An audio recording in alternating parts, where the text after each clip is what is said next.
leeks na maliliit. Char. O, diba?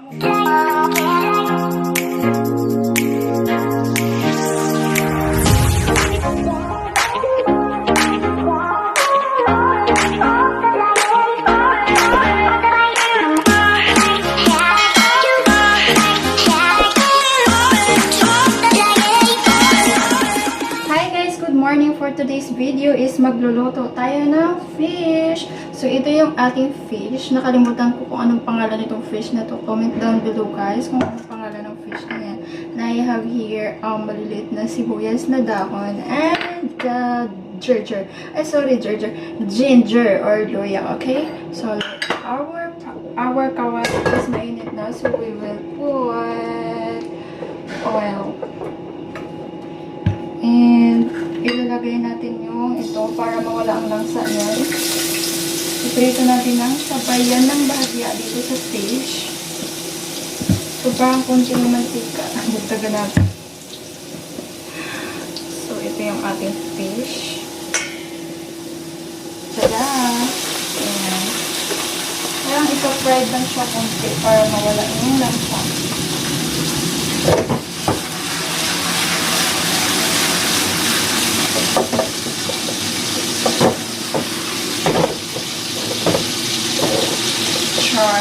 Hindi ko kasi naya.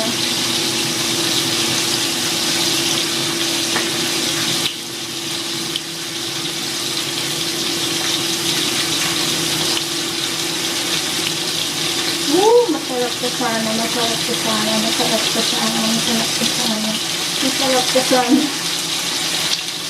Kasi ako kumakain ng niluluto ko guys.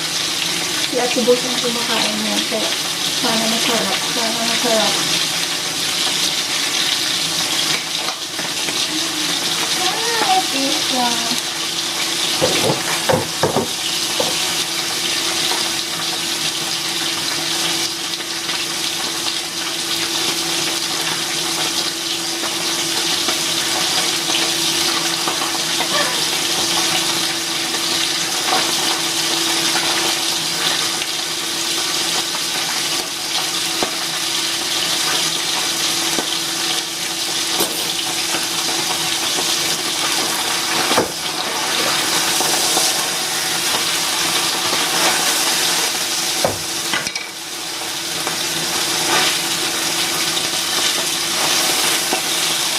Hirap mo balik ka rin doon.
Pamintang durog.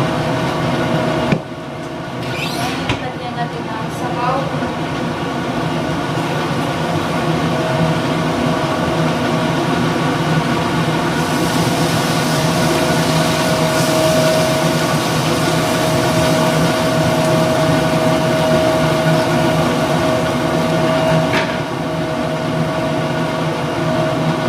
So, ang laki ng takip ko, pwede na ito. So, wait lang natin ang siguro mga 8 minutes or 10 minutes. Ayan. So, ayan guys. Luto na ang ating fish. Ganyan lang. Simple lang na luto sauce. So, lagay natin ito.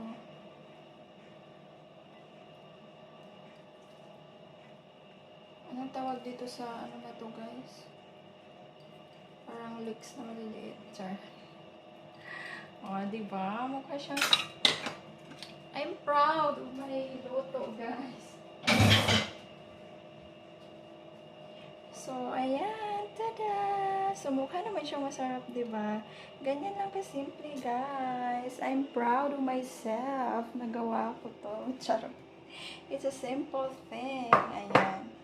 Na ang ating fish, guys. Comment down below kung it looks yummy ba para sa inyo. Pero sa akin, it looks yummy. Pero hindi ako kumakain nito. Si boss lang kumakain nito. So, boss, sana masarapan ka nito.